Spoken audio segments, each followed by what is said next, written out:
Hi there. Thank you so much for watching this week's video message. I am Emily Gibbons and I want to welcome you to please be sure to subscribe to the Literacy Nest YouTube channel. I so appreciate the support and you'll be notified whenever a new video comes out. So, topic for today is cloze passages, namely in your intervention lessons. Now, you may be very familiar with using cloze passages, spelled Cloze if you aren't sure. And we might be seeing those with our sometimes they're framed as maze passages where there'll be a little box with selections of words where we have to choose one to fill in the blank. But another cloze procedure passage may just have blank lines where there are words systematically deleted from them. Now, cloze passages have been around for a really long time.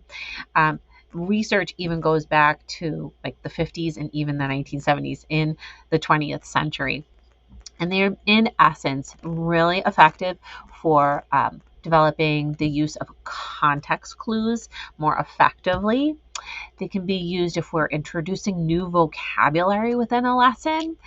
They can be great for analyzing sentence structure. So if we're building up our syntactical or semantic awareness, using cloze passages are great for that. Overall, they are excellent for working on grammar and comprehension. Now, when we're working in the intervention setting, many of our students do have some areas where there may be a weakness in their syntactic awareness. And so, in order to boost that at the intervention level, we tend to begin with more controlled or decodable text to start before we move out of into non-controlled text. We know decodable text can be used for so many reasons, but that is one of the main reasons when we're developing their syntactic awareness to stick with more controlled text for our younger students or for those in intervention who present as having challenges in their reading or their foundational skills of reading. Okay, so I'm going to show you how we're going to use this cloze passage within the confines of an intervention lesson. So I'm going to use an example here. Okay, now before I get into how I'm using this, I just want to let you know this is from a resource that I have that has a collection of cloze passages that are written with a high level of decodability and that focus on one particular phonics or spelling skill at a time or per passage. But this particular passage is actually a collection. All are controlled vowels. So when I use this particular passage with the student, you can see it's filled in already by that student. I had already taught the 5 main are controlled vowels. So I had already done my lessons on OR, AR, EI, I'm sorry, ER, IR, and what am I missing? OR. I don't even, saying them off the top of my head gets me all confused, but you get what I mean. So what I did was, in this passage, create the story and systematically remove certain pieces of text. However, the words that are missing match the particular phonics skill. So the words that the child is going to have to fill in are controlled vowels. In this case, the word bank is provided. Yes, they're going to be using their context clues, but this is also an opportunity to review both decoding and encoding of our controlled vowels. So that's why we really want to have the word bank there. The other reason why we want to have the word bank there is we really don't want to turn this into a time where they're spending too much time guessing on what appropriate word could be there. But also we want a high level of success where they are able to fill in the blanks and then go back and read it through with accuracy. Okay, so what I would have the student do first is read the words that are going to be in the word bank. And then we're going to read the passage. So it was the shark is an apex blank, period. Now, students have to really, really focus on sometimes not only their background knowledge, but also attending to punctuation. There's a period there. Okay, so I have to find a word that fits in there. The word was hunter.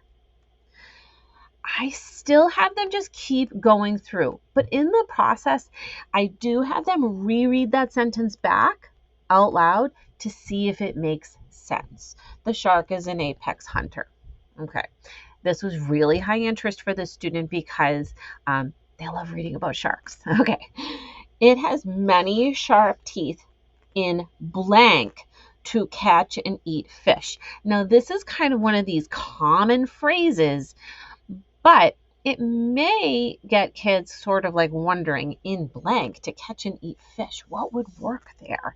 So you have to kind of go back and reread through the words and what the word was in order to catch and eat fish. A blank is a swimming nose. It can smell a drop of blood from far away. Now, in there, a metaphor was used. A blank is a swimming nose. It can smell a drop of blood from far away. So they have to think about that expression and think, what would fit there? A shark. A shark is a swimming nose. And you can talk about, they're describing because they have a really, really good sense of smell there. Okay? And then the next paragraph, a shark takes care of itself from the time it is blank. Period. Okay? So the word was born. They write born. It has blank skin that is hard to bite. Okay, so we're going to think about a word that's describing skin. It's a word that comes right before that noun. Firm skin. Okay? And finally, a shark is silent as it glides under the roar of the blank, of the surf. So in that case, I try to get my students to try and visualize that. Like, can you try and hear and imagine that above at the surface, waves are crashing, but that shark is down deep, swimming around, hunting and looking for prey. Okay, and it is normal for a shark to make a surprise attack. Okay, now what I stress to my students is this at this point where they've filled them all in and they've crossed them out and they're feeling great. Okay, now that you have had a chance to fill in the blanks that you may have noticed the first time we had to stop and start and make sure things made sense. And now we're going to read it through smoothly without any stops and starts. We're just going to read the whole passage to make sure that it makes sense. Okay, then comes the second read. Okay, so they're not only working on their decoding skills, but also really having to comprehend to make sure everything makes sense here. Also, while learning about sharks.